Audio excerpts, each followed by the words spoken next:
નમસ્કાર વિદ્યાર્થી મિત્રો, તો આજે આપણે ધોરણ 8 પ્રથમ સત્રાંત પરીક્ષા 2023નું ગણિતનું પેપરનું સંપૂર્ણ સોલ્યુશન જોવાનું છે. પ્રશ્ન 1, જોડકા જોડો. તો પહેલામાં આવશે ડી, બીજામાં આવશે એફ, ત્રીજામાં આવશે ઈ, ચોથામાં આવશે એ, પાંચમામાં આવશે સી. ત્યાર પછી છે કે ગુણધર્મનો ઉપયોગ કરી કિંમત શોધો. પહેલો 1/3 × 5 વત્તા 1/3 × 4. તો બેમાંથી પહેલાં આપણે 1/3 કોમન કાઢી લીધા, એટલે કે સામાન્ય કાઢી લીધા. તો 5 વત્તા 4 વિભાજનનો ગુણધર્મ. તો 1/3 ગુણ્યા 5 વત્તા 4 એટલે 9. હવે 3 અને 9 એટલે કે 3 તરી 9 એ ઉડી ગયા, બરાબર આવશે 3. ત્યાર પછી છે બીજો દાખલો, -4/5 ગુણ્યા 3/7 ગુણ્યા 15/8 ગુણ્યા -7/5. તો પહેલાં આપણે જૂથ બનાવી લીધું, એટલે જૂથનો ગુણધર્મ. ત્યાર પછી 4 દુ 8 ઉડી ગયા, 5 તરી 15 ઉડી ગયા, 7 ઉડી ગયા. તો પહેલા કૌંસમાં વધ્યા -3/2 અને બીજા કૌંસમાં વધ્યા 3/5. -3/5.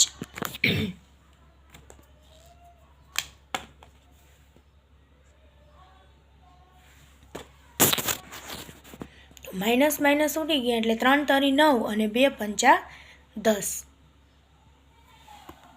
ત્યાર પછી છે કે સમીકરણનો ઉકેલ મેળવો.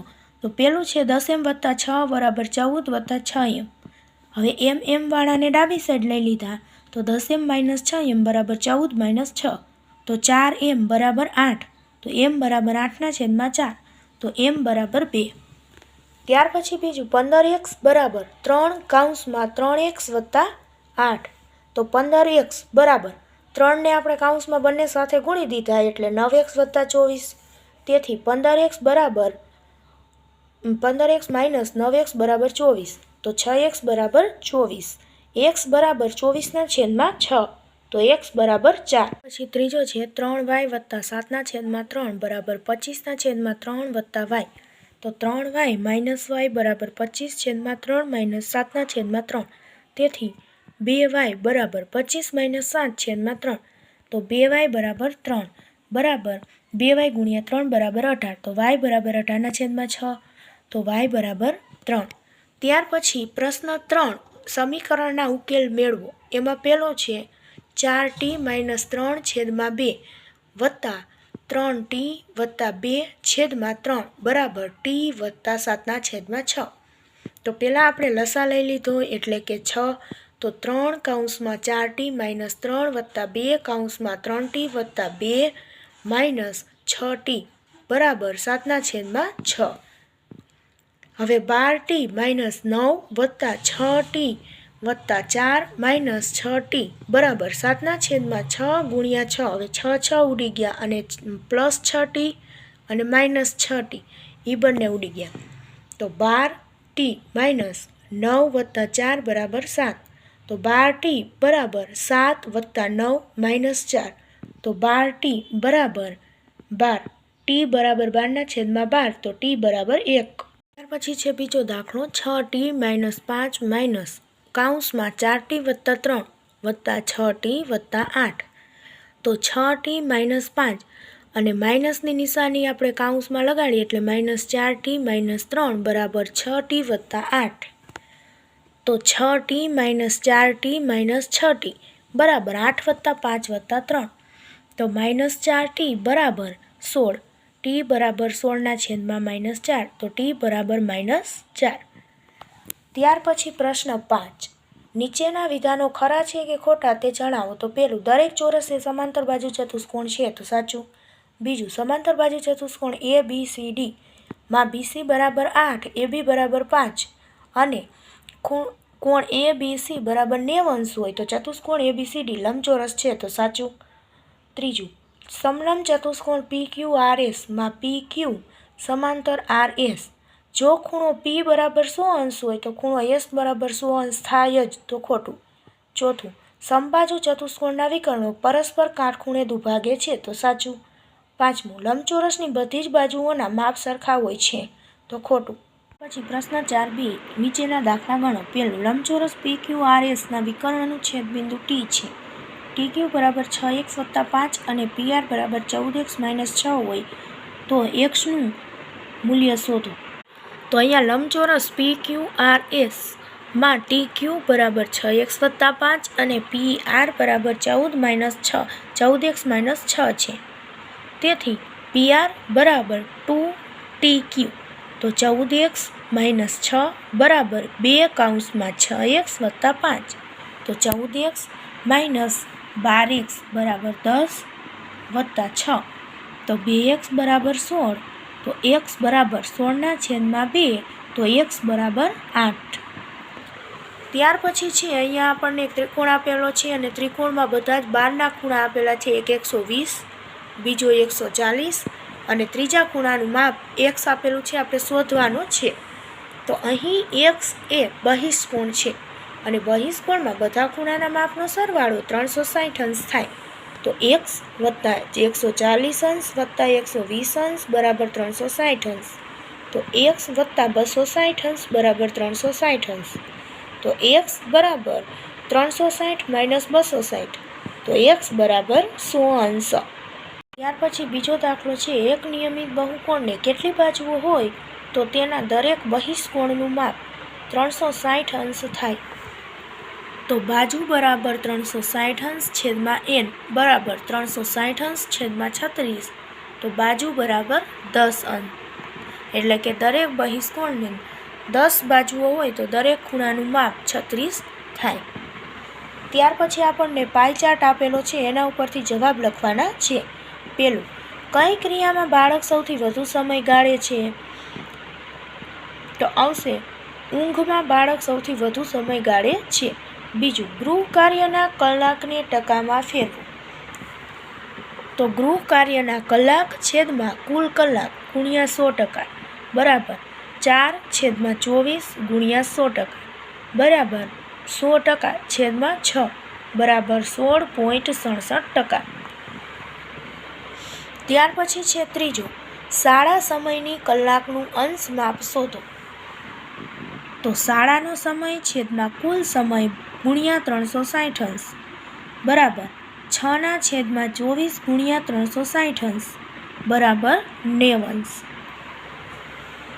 ત્યાર પછી ચોથું, કઈ બે ક્રિયામાં બાળક સરખો સમય ફાળવે છે? તો રમત અને અન્ય ક્રિયામાં બાળક સરખો સમય ફાળવે છે.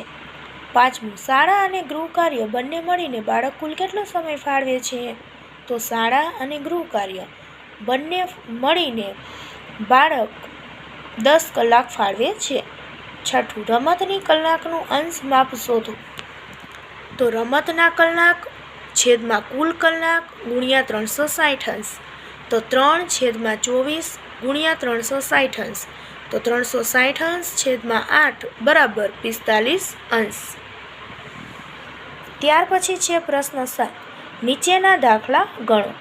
પેલું, સારી રીતે ચીપેલા 52 પાનાની જોડમાંથી એક પાનું યાદચ્છિક રીતે પસંદ કરીએ તો તે ફૂલીનું હોય તેની સંભાવના કેટલી? તો સંભાવના બરાબર કુલ ફૂલીના કુલ પાના છેદમાં પત્તાના કુલ પાના બરાબર 13/52 બરાબર 1/4. ત્યાર પછી બીજો દાખલો છે. એક સમતોલ પાસાને એક વખત ઉછાળતા એકી સંખ્યા હોય તેની સંભાવના શોધો. તો સંભાવના બરાબર પાસા પરના એકી અંકો છેદમાં પાસાના કુલ અંકો બરાબર 3/6 બરાબર 1/2. ત્યાર પછી ત્રીજું, એક થેલામાં 4 રંગના 4 લાલ રંગના 5 સફેદ રંગના અને 3 વાદળી રંગના દડા છે. યાદચ્છિક રીતે એક દડો પસંદ કરતા તે લાલ રંગનો મળવાની સંભાવના કેટલી થાય? તો સંભાવના બરાબર લાલ રંગના દડાની સંખ્યા છેદમાં કુલ દડાની સંખ્યા બરાબર 4/12 બરાબર 1/3. ચોથું, બે સિક્કાને એકસાથે ઉછાળતા બંને સિક્કા પર કાંટો મળવાની સંભાવના કેટલી થાય? તો સંભાવના બરાબર કાંટાની સંખ્યા છેદમાં સિક્કાની કુલ બાજુ બરાબર 1/4. પછી છે અવિભાજ્ય અવયવીકરણની રીતે વર્ગમૂળ શોધો. પેલું 784. તો 784ની પહેલાં આપણે આવી રીતે સીડી બનાવીએ. 784 બરાબર 2 × 2 2 × 2 × 7 × 7 બરાબર 2 × 2 × 7 તો 2 દુ 4, 4 સત્તા 28, તો 784નું વર્ગમૂળ થશે 28. ત્યાર પછી છે કે બીજું 1444, તો પહેલાં આપણે આવી રીતે સીડી બનાવીએ. તો 1444 બરાબર 2 ગુણ્યા 2 ગુણ્યા 19 ગુણ્યા 19, તો 2 ગુણ્યા 19 બરાબર 38. ત્યાર પછી 2025, એની આપણે પહેલાં સીડી બનાવીએ. તો 2025 બરાબર 3 ગુણ્યા 3 ગુણ્યા 3 ગુણ્યા 3 ગુણ્યા 5 ગુણ્યા 5, તો 3 ગુણ્યા 3 ગુણ્યા 5 એટલે 45. ત્યાર પછી ચોથો દાખલો છે 324. પહેલાં આપણે સીડી બનાવીએ. 324 બરાબર 2 ગુણ્યા 2 ગુણ્યા 3 ગુણ્યા 3 ગુણ્યા 3 ગુણ્યા 3, તો 2 ગુણ્યા 3 ગુણ્યા 3 એટલે કે જવાબ મળશે 18. ત્યાર પછી પ્રશ્ન 9, નીચેના દાખલા ગણો. પેલું, એક બગીચામાં 576 છોડ એવી રીતે રોપેલ છે કે પ્રત્યેક હારમાં રોપેલ છોડની સંખ્યા કુલ હારની સંખ્યા બરાબર થાય. તો પ્રત્યેક હારમાં રોપેલ છોડ અને કુલ હારની સંખ્યા શોધો. તો બગીચામાં છોડની કુલ સંખ્યા બરાબર 576, તો કુલ હારની સંખ્યા બરાબર x, તો x ગુણ્યા x બરાબર 576, xનો વર્ગ બરાબર 576. હવે x બરાબર √576, તો x બરાબર 24. ત્યાર પછી બીજો દાખલો, નિશાળમાં કુલ વિદ્યાર્થી બરાબર 1250, હારની સંખ્યા બરાબર x, તેથી x ગુણ્યા x બરાબર 1225, xનો વર્ગ બરાબર 1225, x બરાબર √1225, તો x બરાબર 35. ત્યાર પછી છે કે પ્રશ્ન 10, નીચે આપેલ સંખ્યાઓનું વર્ગમૂળ શોધો. 27.4, તો પહેલાં આપણે 27.4 છે એનો પોઈન્ટ કાઢી લઈએ એટલે 2704/100. હવે 2704 છે એની આપણે સીડી બનાવીએ એટલે આપણને મળશે 2નો વર્ગ ગુણ્યા 2નો વર્ગ ગુણ્યા 13નો વર્ગ, તો 2 દુ 4 અને 13 ચોક 52, તો જવાબ મળશે 52. હવે 2704/100 બરાબર 52/100નું વર્ગમૂળ થશે 10 બરાબર 5.2. ત્યાર પછી 31.36, તો પોઈન્ટ કાઢી એટલે આપણે છેદમાં 100 મૂક્યા, પછી સીડી બનાવી.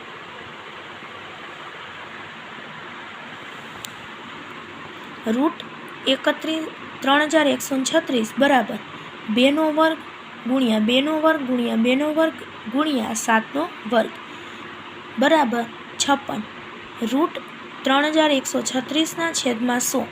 હવે 3136નું વર્ગમૂળ થાય 56 અને 100નું વર્ગમૂળ થાય 10, તો પોઈન્ટ મૂકીએ એટલે 5.6. ત્યાર પછી ત્રીજો દાખલો 56.25, તો પહેલાં આપણે પોઈન્ટ કાઢી નાખીએ એટલે છેદમાં મૂક્યા 100 અને ત્યારબાદ આપણે સીડી બનાવી લીધી. √5625 બરાબર 3નો વર્ગ ગુણ્યા 5નો વર્ગ ગુણ્યા 5નો વર્ગ બરાબર 75. હવે √5625/100, તો 5625નું વર્ગમૂળ થાય 75 અને 100નું વર્ગમૂળ થાય 10. હવે પોઈન્ટ મૂકીએ એટલે 7.5. પ્રશ્ન 11, નીચે આપેલ સંખ્યાઓના ઘનમૂળ અવિભાજ્ય અવયવની રીતે શોધો. પહેલું 3375, તો એની આપણે પહેલાં આવી રીતે સીડી બનાવી લીધી. તો 3375 બરાબર 3નો ઘન ગુણ્યા 5નો ઘન, તો 3 પંચા 15 એટલે જવાબ મળશે 15. ત્યાર પછી બીજો દાખલો છે 512, તો પહેલાં આપણે એની સીડી બનાવી લઈએ.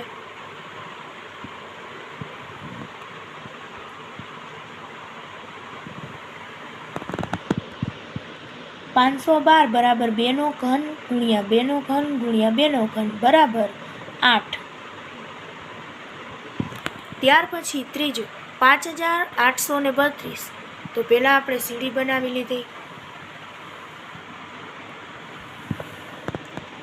તો આપણને મળ્યા 2નો ઘન ગુણ્યા 3નો ઘન ગુણ્યા 3નો ઘન, તો 2 તરી 6, 6 તરી 18 એટલે જવાબ મળશે 18.